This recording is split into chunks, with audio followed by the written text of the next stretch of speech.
大家好，欢迎收看爱上电子。今天咱们看一下这个热释电人体感应模块。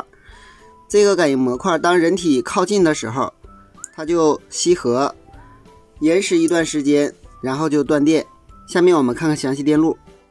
它采用的芯片是 BISS0001， 它用了一个3端稳压块，这个3端稳压块的丝印是7133，它是输出 3.3 伏的，输入电压可以达到30伏左右，也就是说从6伏到30伏都可以。这端输入的是正电压，这端输入的是负电压，中间是输出角，也就是控制我们3极管驱动继电器的引脚。这个跳线帽呢是改变它的位置，就能够控制这个引脚输出高低电平，从而控制我们不同的3极管。继电器的连接也很简单，这个位置要接一个 1K 的电阻，它输出的电压是 3.3 伏和0伏。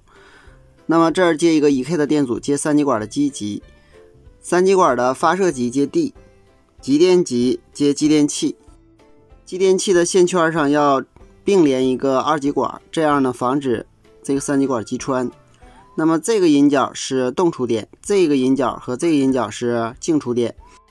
这个引脚是长闭点，这个引脚是长开点。我们把它接到长开点上，这样前边输出控制信号，继电器得电吸合，长开点闭合，给电器供电。这个模块除了能够控制灯，也就是说在有人的时候灯亮，没有人的时候灯灭，还可以控制门。我们看见超市的门有很多都是一过去人，然后门就开了，并且说欢迎光临。当人走了以后，门自动关。这个是一个防反接的2极管，这2个电位器都是1兆欧的，一个是调节灵敏度的，一个是调节延时时间的。这就是滤波电容。